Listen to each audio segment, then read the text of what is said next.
لو انت من الناس اللي مهتمه تعمل فلوس اونلاين فالفيديو ده ليك. النهارده جايب لك مجال مش ناس كتير تعرفه بس تقدر تعمل منه فلوس كويسه جدا، اسمه فايب كودينج. طيب ايه هو الفايب كودينج؟ الفايب كودينج باختصار هو انك تقدر تبني موبايل ابلكيشن كامل او ويب سايت من غير ما تكتب سطر كود واحد. يعني اي فكره تيجي في دماغك لموبايل ابلكيشن او ويب سايت تقدر دلوقتي تنفذها بمجرد انك تشرح الفكره بتاعتك للاي اي. بس ثواني قبل ما تتسرع، ما تفتكرش ان ده بيتعمل بتشات جي بي تي او ديب سيك او غيرهم، لان ده كارير كامل دلوقتي وناس كتير دلوقتي ابتدت تخش فيه، والمجال ده ليه ويب سايت ذكاء اصطناعي مخصصه. طب ازاي اقدر اكسب من المجال ده؟ طبعا تقدر تكسب من المجال ده عن طريق انك تحول اي فكره موبايل ابلكيشن في دماغك او ويب سايت لحاجه حقيقيه على ارض الواقع وتكسب منها، سواء عن طريق انك تعمل لها خدمه برو مدفوعه او عن طريق انك تكسب من الاعلانات اللي هتيجي على الموبايل ابلكيشن بتاعك او الويب سايت.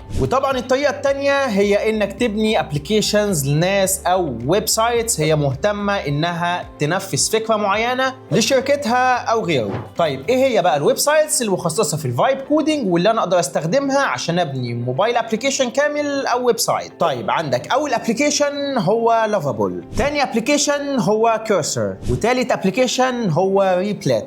لو عايز تعرف اكتر عن المجال دوت سيب لي كومنت اكتب لي فيه فايب كودينج وانا هبعت لك كل التفاصيل اللي تقول لك تقدر تتعلم المجال ده ازاي. وفي الفيديو الجاي هوريكم موبايل ابلكيشن كامل انا بنيته بنفسي من غير ما اكتب سطر كود واحد. انا محمد سمير وبتكلم عن الاي اي والماركتنج وبعلمك حاجات جديده تقدر عن طريقها تعمل فلوس اونلاين. ما تنساش تعمل لي فولو. سلام.